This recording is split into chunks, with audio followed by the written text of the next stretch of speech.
15 दिसंबर 2025 के बाबा के मधुर महावाक्य हैं। प्रातः मुरली। ओम शांति। बाप दादा मधुबन। मीठे बच्चे, तुम अभी रूहानी बाप द्वारा रूहानी ड्रिल सीख रहे हो। इसी ड्रिल से तुम मुक्तिधाम शांति धाम में चले जाएंगे। बाबा बता रहे हैं आज, मीठे बच्चे, तुम अभी रूहानी बाप द्वारा रूहानी ड्रिल सीख रहे हो। इसी ड्रिल से तुम मुक्तिधाम व शांति धाम में चले जाएंगे। आज का प्रश्न है, बाप बच्चों को पुरुषार्थ कराते रहते हैं, लेकिन बच्चों को किस बात में बहुत स्ट्रिक्ट रहना चाहिए? उत्तर है, पुरानी दुनिया को आग लगने के पहले तैयार हो। अपने को आत्मा समझ बाप की याद में रह बाप से पूरा बरसा लेने में बहुत स्ट्रिक्ट रहना है। यानी बाबा बता रहे हैं आज कि पुरानी दुनिया को आग लगे इससे पहले तैयार हो जाओ, यानी संपूर्ण बन जाओ, अपनी अवस्था को संपूर्ण बना लो। और अवस्था कब बनेगी संपूर्ण? अपने को आत्मा समझोगे और बाप को याद करोगे।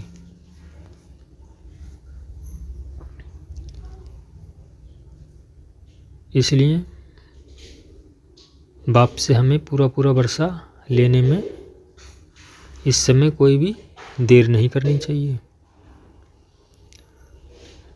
नापास नहीं होना है। जैसे वह स्टूडेंट नापास होते हैं तो पछताते हैं, समझते हैं हमारा बरसा मुफ्त में चला गया। जैसे और स्कूलों में पढ़ाई करते हैं और नापास हो जाते हैं तो बाद में पछताते हैं कि हमारा सारा वर्ष खराब हो गया, यानी मुफ्त में चला गया।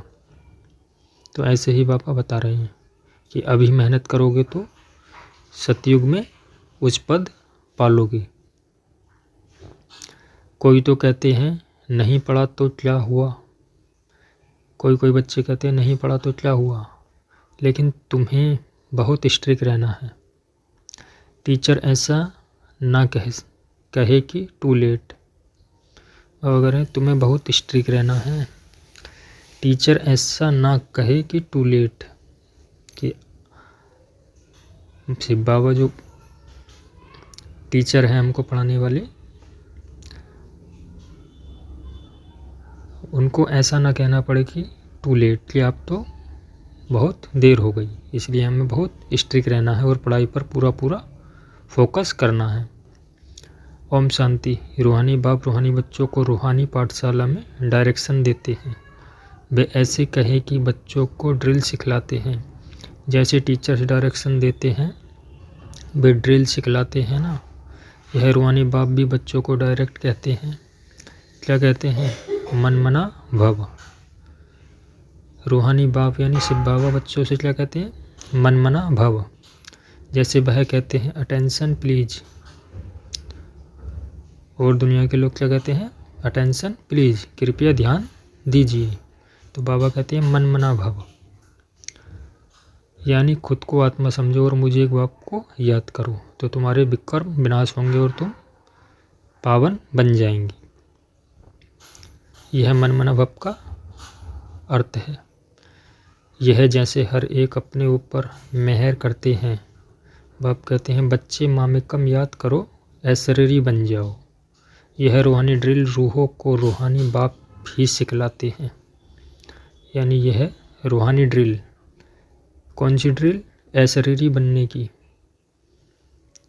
एक रूहानी शिव बाबा ही सिखलाते हैं। वह है सुप्रीम टीचर। कौन?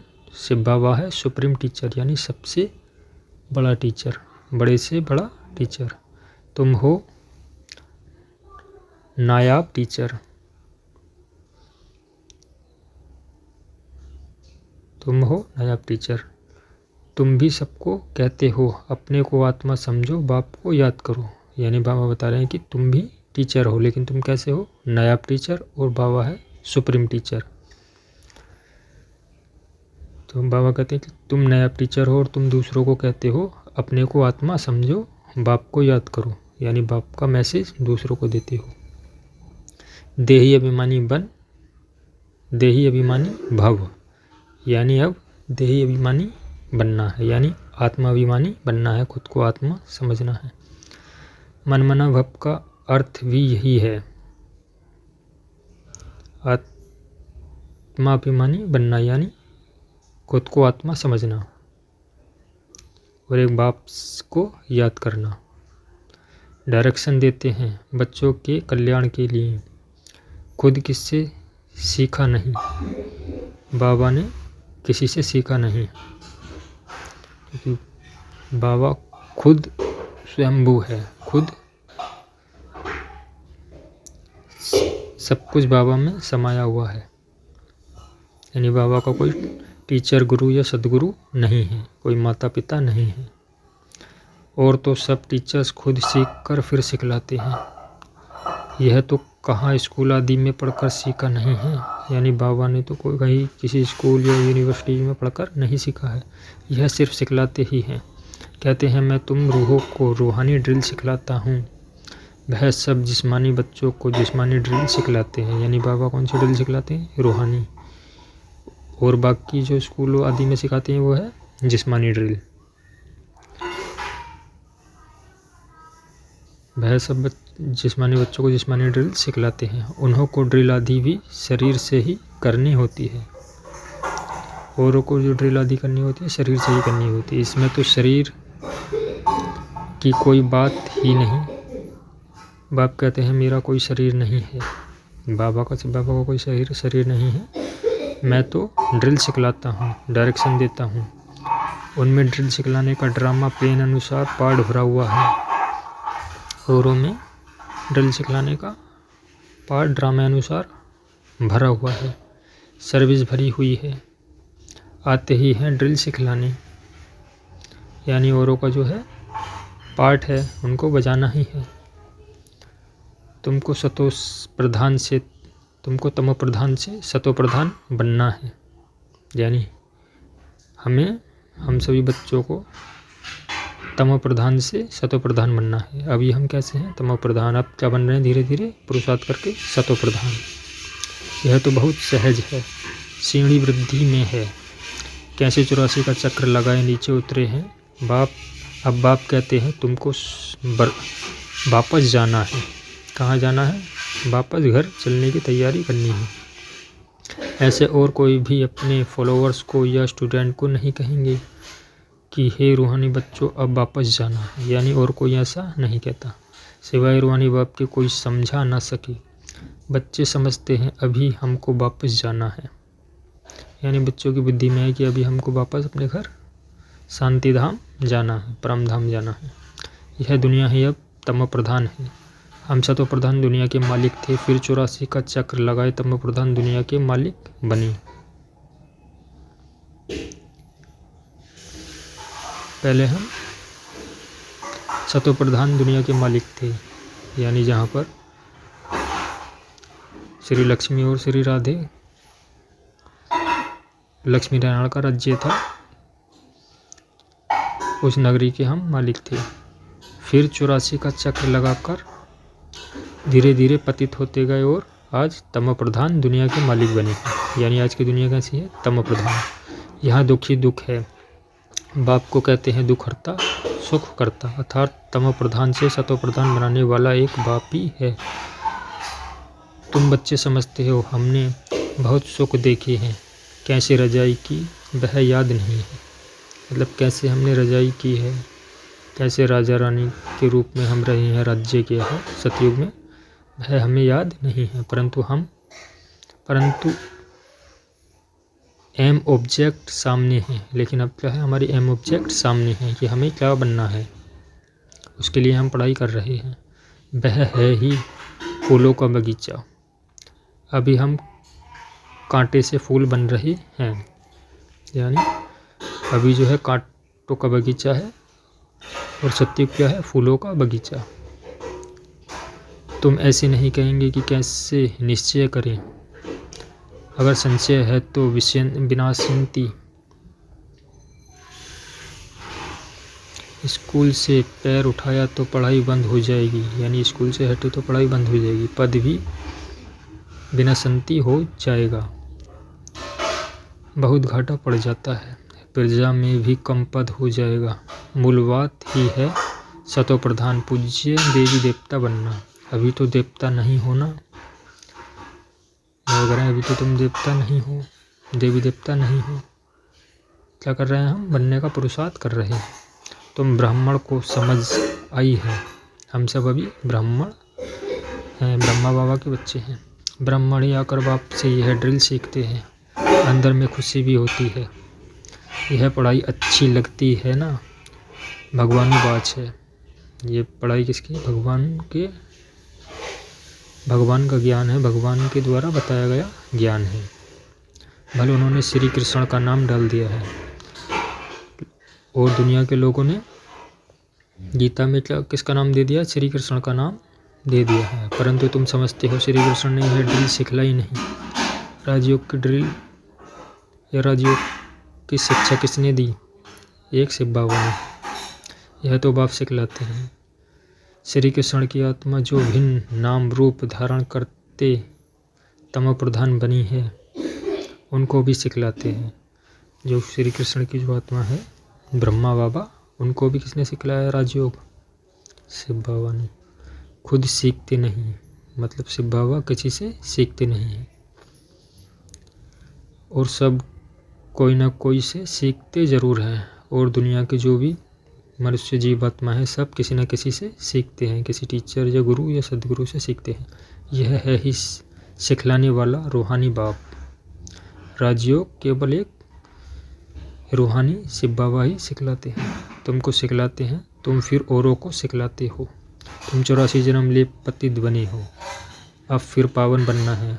उसके लिए रूहानी बाप को याद करो। भक्ति मार्ग में तुम गाते आए हो पतित पावन, अभी भी तुम कहाँ भी जाकर देखो।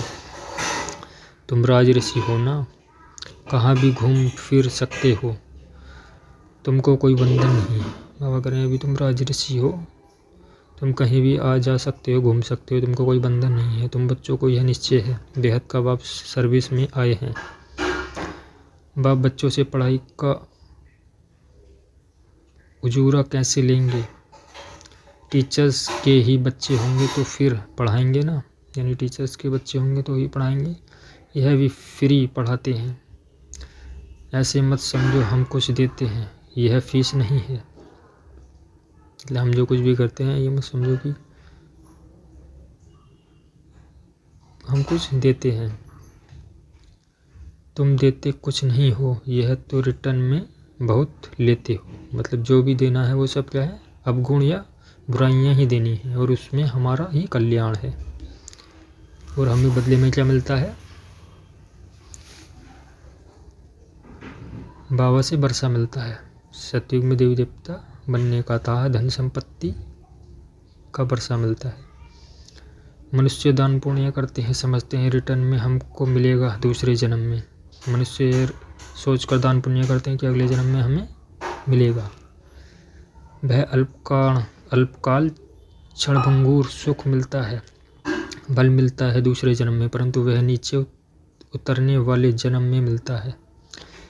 सीढ़ी उतरते ही आते हो ना, अभी तो तुम करते हो वह है चढ़ती कला में जाने के लिए। अभी जो भी हम करते हैं वह क्या है?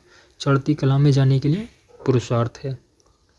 कर्म का फल कहते हैं ना, आत्मा को कर्म का फल मिलता है। इन लक्ष्मी नारायण को भी कर्मों का ही फल मिला है ना। बेहद के बाप से बेहद का फल मिलता है। वह मिलता है डायरेक्ट, वह मिलता है इनडायरेक्ट। ड्रामा में नूत है, वह इनडायरेक्ट मिलता है। यह सब ड्रामा में नूत है, यह भी बना बनाया ड्रामा है। तुम जानते हो हम कल्प बाद आकर बाप से बेहद का वर्षा लेंगे। बाप हमारे लिए वेट स्कूल बनाते हैं, वह गवर्नमेंट के हैं जिस्मानी स्कूल, जो भिन्न भिन्न प्रकार से आधा कल्प पढ़ते आए हैं। जो सरकार या गवर्नमेंट जो बनाती है वो जिस्मानी स्कूल हैं। बाबा कौन सा बनाते हैं? रूहानी स्कूल, जहाँ पर हम सभी शिव बाबा के बच्चे यानी रूहें पढ़ती हैं। अब बाप 21 जन्मों के लिए सब दुख दूर करने के लिए पढ़ाते हैं। वहाँ तो है राजाई, उसमें नंबरवार तो आते ही हैं। जैसे यहाँ भी राजा रानी वजीर प्रजा आदि सब नंबरवार हैं। यह है पुरानी दुनिया। नई दुनिया में तो बहुत थोड़े होंगे, वहाँ सुख बहुत होगा। तुम विश्व के मालिक बनते हो। राजाएं महाराजाएं होकर गए हैं, मतलब हम ही राजा और महाराजा थे सतयुग में, अब फिर बनने का पुरुषार्थ कर रहे हैं। वह कितनी खुशियाँ मनाते हैं, परंतु बाप कहते हैं उन्हों को तो फिर नीचे गिरना ही है। सतो प्रधान से तमो प्रधान बनना ही है। गिरते तो सब है ना। देवताओं की भी आहिस्ते आहिस्ते कला उतरती है, यानी देवता भी वाम मार्ग में आते हैं, भिखारी बनते हैं कलयुग के अंत में आते आते, फिर संपूर्ण पवित्र बनने का पुरुषार्थ करते हैं पुनः। परंतु वहाँ रावण राज्य ही नहीं है, इसलिए सुख ही सुख है। यहाँ है रावण राज्य, तुम जैसे चढ़ते हो वैसे गिरते भी हो। आत्माएं भी नाम रूप धारण करते करते नीचे उतर आई हैं। ड्रामा प्लान अनुसार कल्प पहले मुआफिक गिरकर तम प्रधान बन गए हैं। कामचिता पर चढ़ने से ही दुख शुरू होता है। अभी है अति दुख, वहाँ फिर आते अति सुख होगा। तुम राज ऋषि हो, उनका है ही हठ योग। तुम कोई से भी पूछो रचता और रचना के आदि मध्यांत को जानते हो तो नहीं कह देंगी। किसी भी पूछोगे तो वो नहीं कह देंगे, क्योंकि उनको कुछ पता ही नहीं। पूछेंगे वह जो जानते होंगे, खुद ही नहीं जानता हो तो पूछ कैसे सकते। जो खुद ही नहीं जानता होगा तो वो पूछ भी नहीं सकता। तुम जानते हो ऋषि मुनि आदि कोई भी त्रिकालदर्शी नहीं थे। बाप हमको त्रिकालदर्शी बना रहे हैं। ऋषि मुनि आदि कोई भी त्रिकालदर्शी नहीं थे। बाबा हमको क्या बना रहे हैं? त्रिकालदर्शी बना रहे हैं। यह बाबा जो विश्व का मालिक था, इनको ज्ञान नहीं था। इस जन्म में भी 60 वर्ष तक ज्ञान नहीं था। जब बाप आए, यानी जब शिव बाबा आए, तो भी आहिस्ते आहिस्ते यह सब सुनाते जाते हैं। जब शिव बाबा आते हैं, जब थोड़ा थोड़ा ज्ञान देते हैं ब्रह्मा बाबा को, वल निश्चय बुद्धि हो जाती है। फिर भी माया बहुतों को गिराती रहती है। नाम नहीं सुना सकते हैं।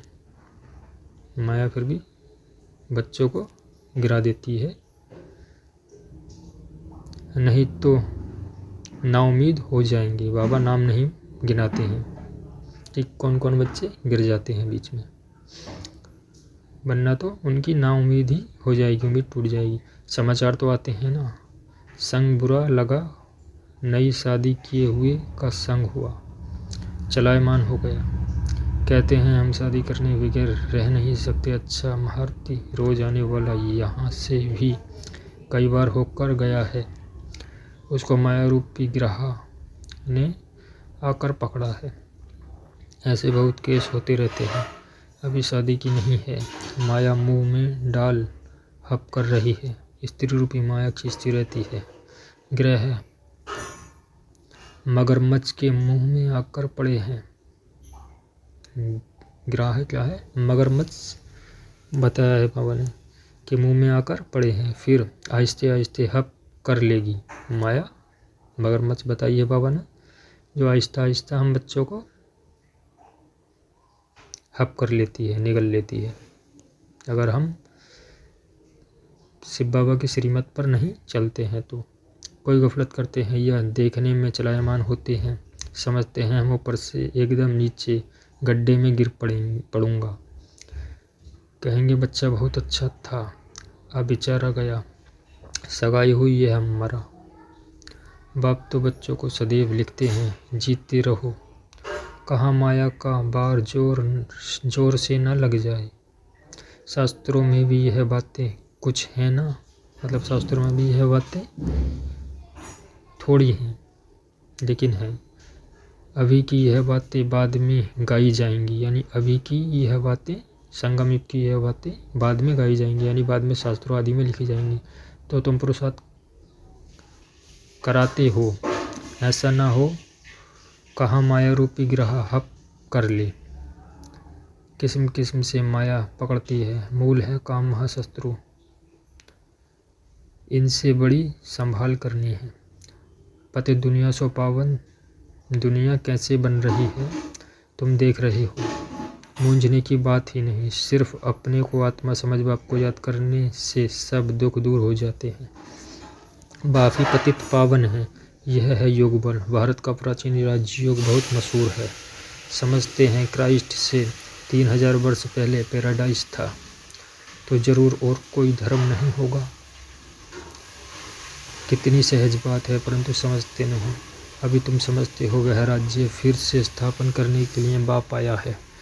5000 वर्ष पहले भी शिव बाबा आया था, जरूर यही ज्ञान दिया होगा जैसे अब दे रहे हैं। बाप खुद कहते हैं, मैं कल्प कल्प संगम पर साधारण तन में आकर राजयोग सिखलाता हूँ। बाबा कल्युग के अंत में इस धरती पर अवतरित होकर ब्रह्मा के तन द्वारा राजयोग सिखलाते हैं और हम बच्चों को ज्ञान देते हैं। किसके लिए? नई सतयुगी दुनिया की स्थापना के लिए।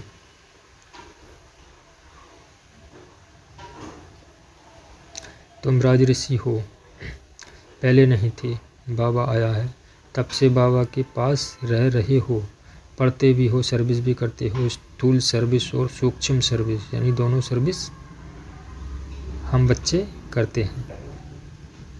भक्ति मार्ग में भी सर्विस करते हैं, फिर घबरा कर घर बार भी संभालते हैं। भक्ति मार्ग में सर्विस भी करते हैं और फिर घर बार भी संभालते हैं। बाप कहते हैं, अब भक्ति पूरी हुई, ज्ञान शुरू होता है। बाबा कह रहे हैं, अब तुम्हारी भक्ति पूरी हो गई, अब ज्ञान शुरू होता है। मैं आता हूँ ज्ञान से सदगति देनी, तुम्हारी बुद्धि में है, हमको बाबा पावन बना रहे हैं। बाप कहते हैं, ड्रामा अनुसार तुमको रास्ता बताने आया हूँ। टीचर्स पढ़ाते हैं, एम ऑब्जेक्ट सामने है। यह है उच्च पढ़ाई। जैसे कल पहले भी समझाया था, वही समझाते रहते हैं। ड्रामा की टिक टिक चलती रहती है, सेकंड बाई सेकंड। जो बीता सो फिर 5000 वर्ष बाद रिपीट होगा। दिन बीतते जाते हैं, यह ख्याल और कोई की बुद्धि में नहीं है। सतयुग त्रेता द्वापर कलयुग बीत गया, वह रिपीट होगा। बीता भी वही जो कल्प पहले बीता था, यानी सब कुछ वही हो रहा है जो पहले हुआ था। बनी बनाई बन रही, नई नाए कुछ।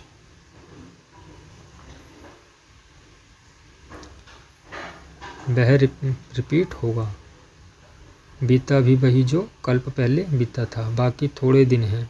वह लाखों वर्ष कह देते हैं, उनकी भेंट में तुम कहेंगे बाकी कुछ घंटे हैं। शास्त्रों आदि में लाखों वर्ष कह दिए हैं, लेकिन अब समय कितना है? बहुत कम,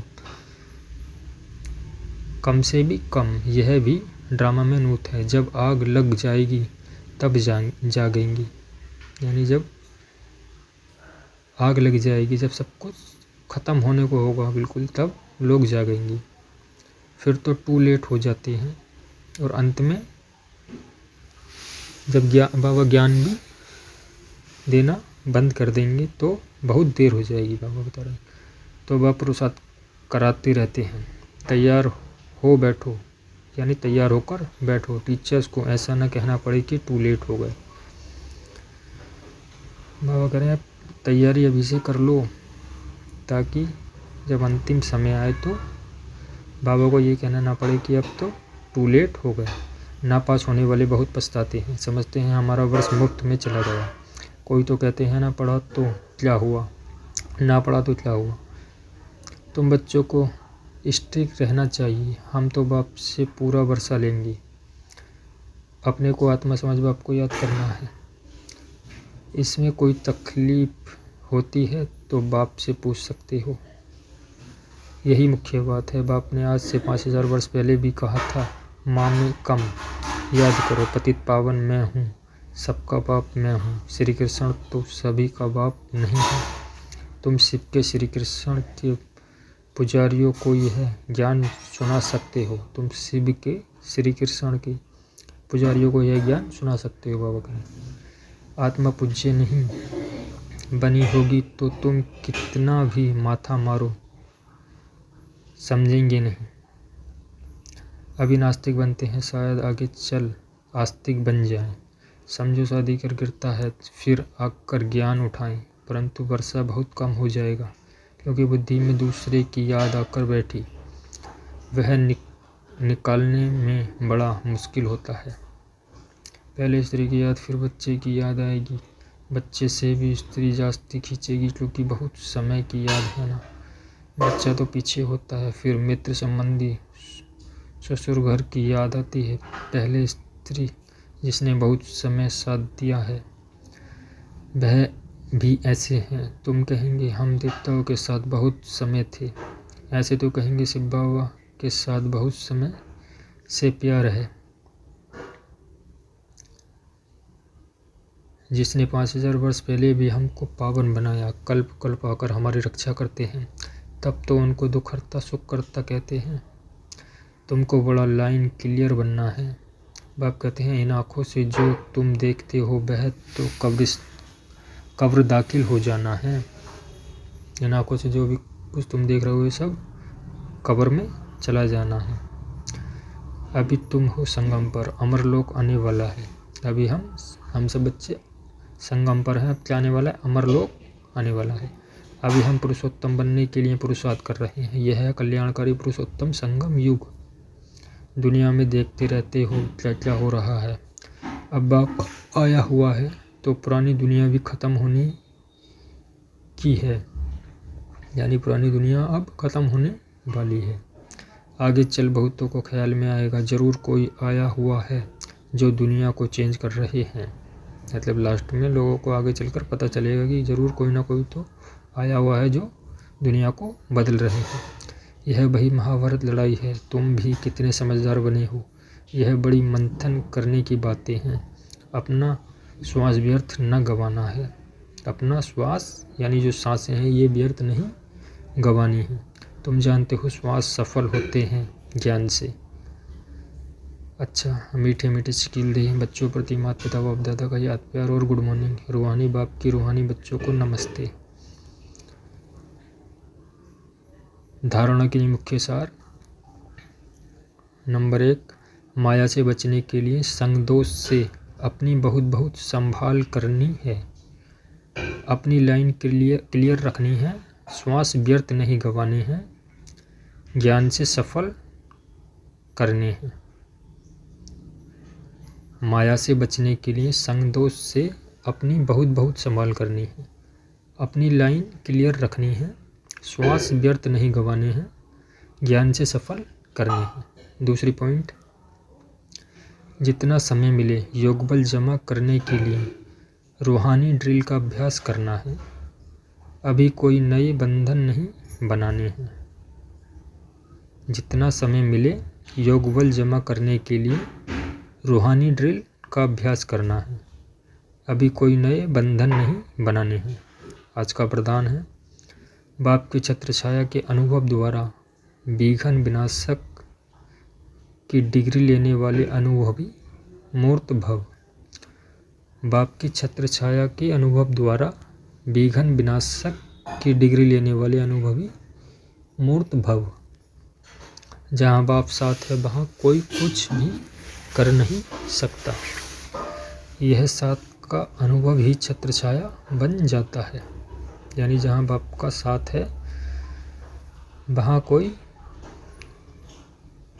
बुरा कर नहीं सकता, उसका कुछ बुरा हो नहीं सकता, क्योंकि बाप की छत्र छाया उसके ऊपर है।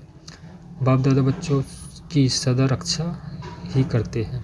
पेपर आते हैं आप लोगों को अनुभवी बनाने के लिए, यानी जो भी पेपर आते हैं, मुश्किलें या जीवन में आती हैं, वो सब पेपर हैं जो हमें अनुभवी बनाने के लिए आते हैं। सदैव समझना चाहिए कि यह पेपर क्लास आगे बढ़ाने के लिए आ रहे हैं। यानी जो भी पेपर होते हैं उससे हम आगे बढ़ते हैं, सीखकर अगली क्लास में के लिए तैयार होते हैं। जैसे स्कूल आदि में भी पेपर देकर अगली क्लास में बैठते हैं जाकर, वैसे ही ये सब चुनौतियाँ क्या हैं, हमें और ज़्यादा सिखाने के लिए, बेहतर बनाने के लिए आ रही हैं। इससे ही सदा के लिए विघ्न विनाशक की डिग्री और अनुभवी मूर्त बनने का वरदान मिल जाएगा। यदि अभी कोई थोड़ा शोर करते हुए विघ्न डालते भी हैं तो धीरे धीरे ठंडे हो जाएंगे। आज का स्लोगन है, जो समय पर सहयोगी बनते हैं उन्हें एक का पदम गुणा फल मिल जाता है। जो समय पर सहयोगी बनते हैं उन्हें एक का पदम गुणा फल मिल जाता है। आज के अव्यक्त इशारे हैं, अब संपन्न व कर्मातीत बनने की धुन लगाओ। जैसे देखना सुनना सुनाना ये विशेष कर्म सहज अभ्यास में आ गया। जैसे देखना सुनना सुनाना यह विशेष कर्म सहज अभ्यास में आ गया, ऐसे ही कर्मातीत बनने की स्टेज अर्थात कर्म को समेटने की शक्ति से अकर्मी अर्थात कर्मातीत बन जाओ। एक है कर्म अधीन स्टेज, दूसरी है कर्मातीत अर्थात कर्म अधिकारी स्टेज। तो चेक करो मुझ कर्मेंद्रिय जीत स्वराज्य अधिकारी राजाओं की राज्य कारोबार ठीक चल रही है या नहीं। यह हम सब बच्चों को स्वयं के अंदर चेक करना है। क्या चेक करना है कि मुझ कर्मेंद्रिय जीत, कौन की? मैं आत्मा, जो इन कर्मेंद्रियों की मालिक हूँ। मेरा स्वराज्य अधिकार है इन सब पर, यानी मैं इन सब की राजा हूँ। अपनी कर्मेंद्रियों की राजा है आत्मा। तो वैसे ही हम क्या है, हम सब बच्चे, हम आत्मा अपनी कर्मेंद्रियों की स्वराज्य अधिकारी है, यानी हम इन सब की राजा हैं। और जैसे राजा चेक करता है कि क्या हमारे शासन में, हमारे राज्य में सब कुछ ठीक हो रहा है, वैसे ही हमें अपनी कर्मेंद्रियों को चेक करना है कि मैं आत्मा हूँ, ये मेरी कर्मेंद्रियाँ और ये सब ठीक चल रही हैं, यानी मेरे ऑर्डर को फॉलो कर रही हैं या नहीं। यह हम सभी को चेक करते रहना है। अच्छा, ओम शांति।